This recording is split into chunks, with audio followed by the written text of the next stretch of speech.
네, 안녕하십니까. 이번 강의 목표는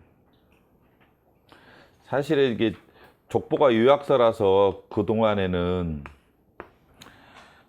최종 정리 위주로 썼는데 기본서가 양이 많다 보니까 결국은 다 기본서를 안 보더라고. 제일 처음 기본서 보다가 또 넘어가. 다 끝에 가면 다 이걸 봐요.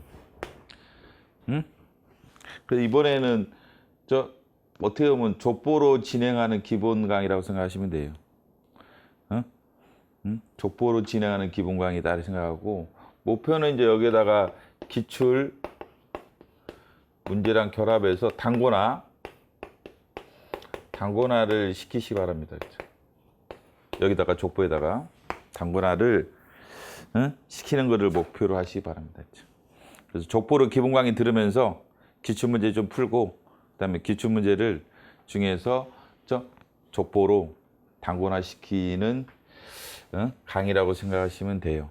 강의 진행은 족보 강의하고 기출 강의하고 다시 한번 족보를 볼까 이런 생각도 해요. 지금 그게 더 좋을 것 같기도 한데, 족보를 처음 강의 때 좀 빨리 하고 문제 풀고 다시 족보 강의하고 문제를 푼 다음에 다시 이게 문제가를 이제 다시 이제 단권화하려면 다시 족보를 보면서 어떤 게 추가돼야 한다든지 이런 거 있죠. 우리가 이제 이 족보라든지 이런 것들은 이제 기본서도 마찬가지지만 아는 거죠. 아는 거. 안다. 뭘 아는 거죠. 그렇죠? 근데 이게 이제 정답, 점수 간에 꼭 일치를 하는 경우도 물론 있죠. 근데 안 하는 문제도 있어요. 문제마다. 어떤 건 무슨 말이냐면 알면 맞추는 거야. 모르면 틀리고. 근데 어떤 거는 내용은 알아도 틀리는 게 있어요. 내용을 알아도 이거라고도 안 알고 있는데 틀리는 게 있어. 결국 이제 시험은 끝나고 나면 뭐 때문에 떨어지느냐, 이것 때문에. 시험은요 원래 아는 것 때문에 떨어지는 겁니다. 그렇죠? 모르는 것 때문에 떨어지는 게 아니라 모르는 거 못 맞추죠. 모르는 거는 정답 이거 찍기 확률이죠. 근데 문제는 아는 것 때문에 떨어지는 거예요. 모르는 것 때문에 떨어지는 게 아니라. 그렇죠? 물론 이제 기본 강의라든지 기본 공부를 충실히 기본적으로 했다라면 모르는 건 어쩔 수 없어. 근데 아는 거 가지고는 실수를 안 해야 되는데 실수를 해요. 이게 그게 문제랑 연결성의 문제죠. 문제. 그리고 연결을 못 해요. 연결을 잘 못 해요. 그렇죠? 문제 적응을 못 한다든지 적응을 못 한다든지 이런 문제 때문에 알아도 틀리는 경우도 있어요. 물론 이제 암기를 안 해서 그런 경우도 있겠지만, 암기를 했다 하더라도 이 내용을 문제로 연결을 못 시켜. 그래서 틀리는 경우도 있다. 그렇죠? 그래서 이런 훈련을 좀 더 할 필요가 있어. 이번 강의를 통해서 할 일이 많으니까 빨리빨리 잘 따라오시기 바랍니다. 그렇죠? 그래서 최근 이제 시험 동향은 여러분이 뭐 국가직 7급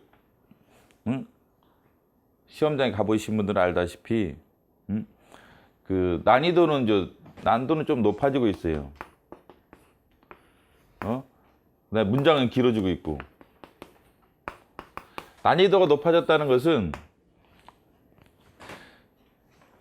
일단은 이제 기출에 없었던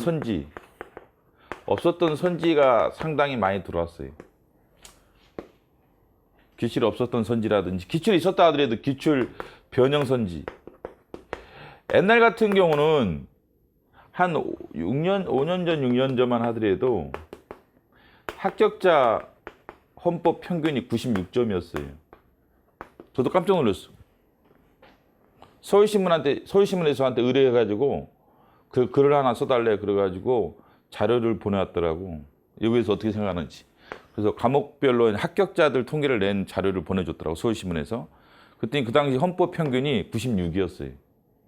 그럼 뭘 말하는 거예요?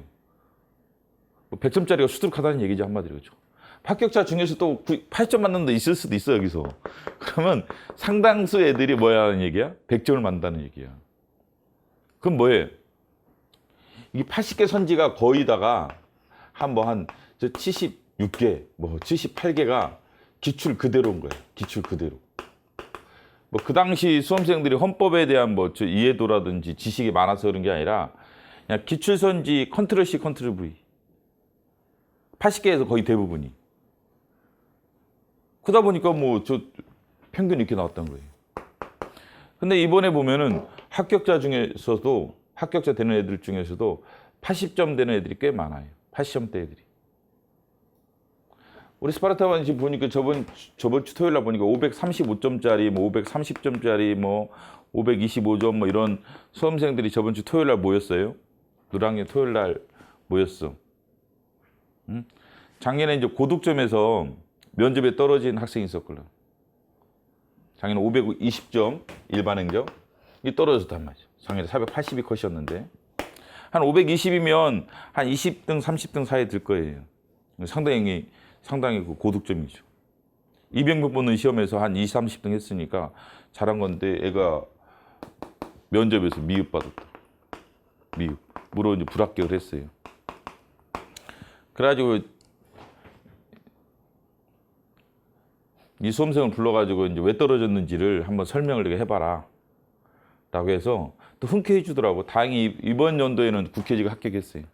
국회 8급 합격해가지고 내가 부탁을 해가지고 토요일 날 만났는데 그러니까 애가 오니까 이제 얘네들도 많이 왔어요. 스파르타반대에서 성적 좋았던 애들이 왔더라고요. 맞아. 애가 2등 지금 하고 있더라고. 535점이 일반 행정치만 2등 정도 되나 봐. 손세우라고. 스파르타반 여기 신림동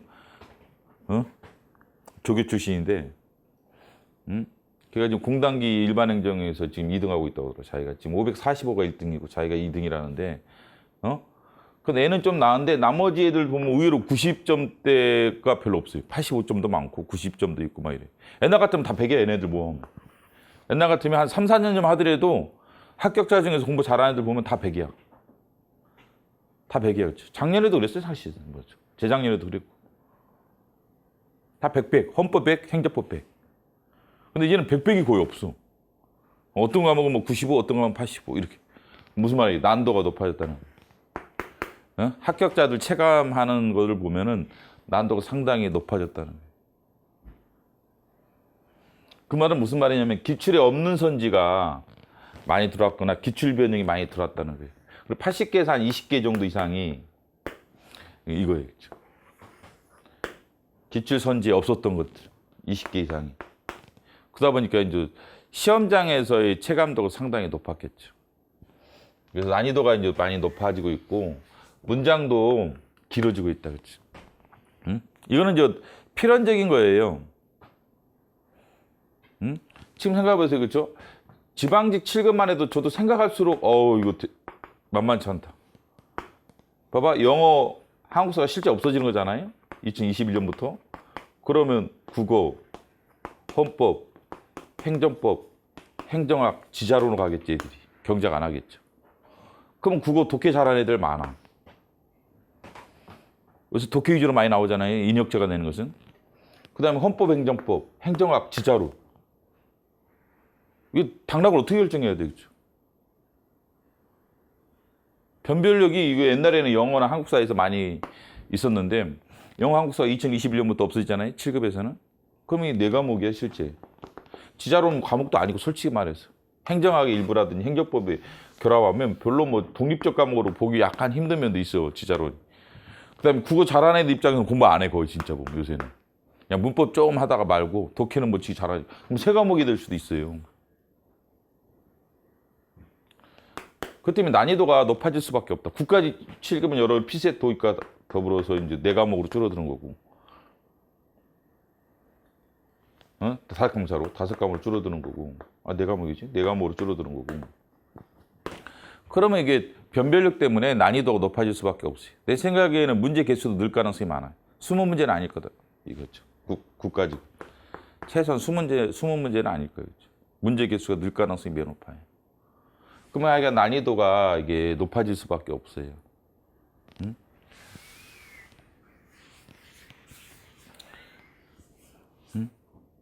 그다음에 뭐 이번에 뭐 저 국회직 9급도 최근에 시험 봤잖아요. 국회직 9급. 근데 제일 처음에 뭐 이게 신문에 나온 건 쉽다고 하더라고, 그렇죠? 근데 해설을 붙여봤더니 꼭 그렇게만 볼 일은 아니야. 그리고 또 이번에 그 지방직 7급 대비 애들한테 풀어보라니까 어렵다는 거야. 국회직 9급도 만만치 않대. 100점이 안 나오더래, 애들이. 그러더라고. 잘한 애들이. 전반적으로 지금 최근에 내 기억에 있잖아요. 헌법 시험이 쉬운 적이 한 번도 없었어요. 저 작년 그 가을부터 해서 법원직도 어려웠었고 사실은 법행은 말할 것도 없었고 뭐 국회직은 원래 어렵고 그렇죠. 그래서 이게 저 난이도가 계속 높아질 수밖에 없어. 이런 경향과 더불어서 출제자들도 많이 변해가지고 출제자들 자체가 문제 내는 능력이 탁월해 옛날에 비해서. 나도 이제 그 연휴 4일간 내내 행정법 족보책을 썼어요. 강의를 위해서. 와, 근데 기출문제를 보면 어떤 문제는 진짜 쓰레기, 어떤 문제는 와, 야, 이런 거 사람들 진짜 머리 잘 쓰네 이런 생각이 드는 문제들이 꽤 있어요. 요새 문제를 보면 옛날 문제가 달라. 연도를 보면 문제를 보면 최근 문제야. 좋은 문제들은. 아, 감탄을 해. 소시 취급 빼고. 소시 취급은 문제 성립을 안 해. 내가 아무리 어제도 봐도 이거 이런 쓰레기 이런 문제가 있고 소시 취급 문제 중에. 근데 이제 최근 뭐 변호사 문제라든지 국가직 7급이라든지 지방직 7급에서 인혁처가 내는 문제들 보면은 와, 진짜 머리 좋다 얘네들. 내 생각이 참 많이 들어요. 문제를 보면서도 머리가 좋다는 게 느껴져. 와, 얘들 진짜 머리 좋은 놈들이네. 그죠? 문제 내는 놈들이 진짜 만만치 않은 놈들이에요. 이게. 로스쿨 도입과 더불어서 이게 똑똑한 사람들이 엄청 많이 들어간 거죠. 그 다음에 이제 뭐 단순히 학문했던 사람들은 잘 문제를 못 내요. 이제 저 아무래도 변호사 사시했던 애들, 사법시험 합격했던 애들이 좀 문제 더 잘 내죠. 그 다음에 이제 인혁처에서도 그런 걸 요구하고 그러다 보니까 계속 난이도가 높아질 수밖에 없다. 그렇죠. 그걸 대비를 잘 하셔야 돼요. 응? 근데 참 웃긴 게 내가 상담을 해보면 우리가 그전에 뭐 적을 알고 나를 알아야만 위태롭지 않다고 하는데 적이 뭐예요? 문제지 뭐.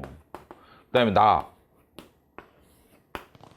근데 적은 이렇게 변했는데 나는 안 변하려고 그래. 적은 지금 난도를 계속 높이고 있고 합격자들도 그렇게 96에서 내 생각에는 80점 후반으로 떨어진 거야. 한 10점 정도는 떨어진 거라고. 합격자 평균이 헌법에서 한 10점 정도 떨어진 거예요. 그런데 적은 변했는데 나는 아직도 그냥 얇은 기출문제야. 뭐 800문제 가지고 해결할 수 있다고 생각하는 거예요. 그런 생각하면 이게 적응을 못하는 거예요. 아, 지금 적은 변했는데 나는 안 바뀌고 있으면 어떻게 되겠지? 그 다음에 세상에 공짜는 없다고 투입이 적으면 점수도 적어야 돼요.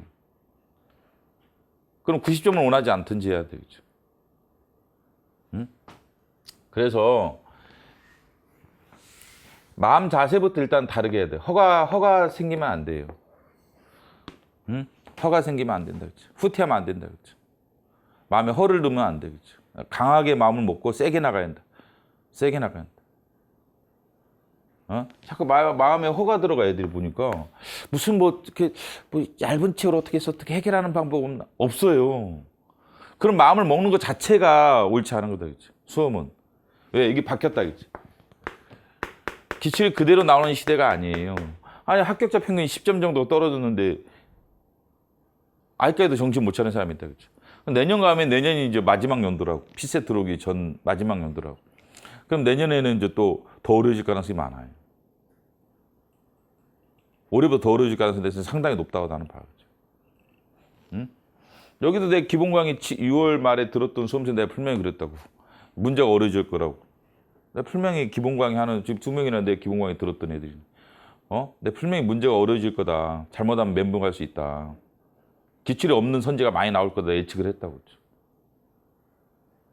근데 실제 그렇게 됐어요. 그러니까 내년에는 더 심하면 심하지 후퇴하지 않는다. 그렇죠? 시험제도가 지금 변화가 급물살을 타고 있어. 2021년, 2년 다 변하잖아요. 그래서 내년이부터 준비에 들어간 거야 벌써 지금. 변화의 소용돌이에 지금 들어간 거예요. 근데 수험생들은 아직까지도 옛날 생각한다. 그렇죠? 옛날 들었던 헌법, 옛날 합격자들 합격 수기. 그 옛날 얘기지. 시험 제도가 바뀌기 전 단계 옛날 이때 합격자들 이런 점수 맞았을 단계에서 합격 수기 읽고 말해 그렇죠? 미래를 대비한다는 게 어처구니 없는 거예요. 이제 변화가 생겼으면 거기에 변화에 맞게끔 대응을 해야죠. 그래서 굳은 마음을 먹어라 제발 좀. 일단은 마음에서 후퇴하면 안 돼요. 굳은 마음을 먹어야지 95, 100을 맞지. 그렇죠? 근데 이번 시험에도 그래도 어려워도 95, 100이 있었다고. 꽤. 응? 얘네들 같이 들었던 걔도 95 맞았잖아. 그렇죠? 나도 깜짝 놀랐어. 내년 준비생인데도 내 기본 강의만 듣고 들어가서 물론 기출을 내가 보니 걔한테 써오라 했더니 기출을 6월 24일 날 기본 강의는 했었잖아. 근데 걔가 기출을 25회도 30회도겠다는 거야. 시험장 가기 전에. 이 두꺼운 기출 문제를. 같이 했던 애들은 알 거야. 그 당시 한 15회도 했대. 한 달간 내가 기본 강의 들으면서 기출 15회도 가고 그 다음에 그 후로 또 공부를 해서 7월 중순부터 또 8월 중순까지 시험 보러 가기 전까지 한 10회도 이상 해서 25회도 30회도 했다고. 내가 그래서 수강이 써달라고 했다니 걔한테 신기해가지고 보내왔더라고요. 여러분 나눠줄 때 한번 읽어보세요. 나도 깜짝 놀랐어. 25회도 30회도 벌써 했어요. 내년 준비생인데. 걔가 실제 시험장에서 95를 맞고 왔어. 그만큼 인풋이 좋아야지 아웃풋이 좋은 거지. 인풋은 개판인데 인풋은 이만큼 해. 그러니까 아웃풋은 이만큼 요구해. 그게 문제 생기는 거예요. 자가 아웃풋을 이만큼 요구한다라면 인풋도 이만큼 해줘야 돼요. 그래야지 아웃풋이 잘 나오는 거지. 인풋은 이만큼 하려고 어떻게 무슨 꼼수가 없나. 이런 생각하고 아웃풋은 또 엄청 바래. 95, 100을 바래. 그게 이해가 안 돼. 그죠? 그죠? 이 시험이라는 것은 이게 자기가 물론 올바른 노력을 해야겠지만 투입을 잘 해야 돼요. 투입을 잘 해야지 아웃풋이 잘 나온다. 투입을 좀 많이 해야 돼요. 마음 세게 먹고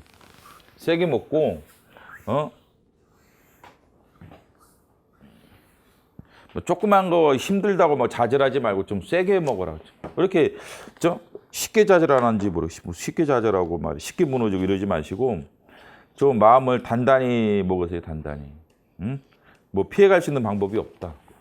단단히 먹으시고 세게 먹으시기 바랍니다. 저 기본서는 이제 가지고는 다니세요. 왜냐하면 만약이라도 뭐 내용을 알고 싶다면 기본서 한번 확인은 해보세요. 가지고는 다니고 유학서로 주로 공부하시고 이번 강의는 그다음에 기출 잘 보시고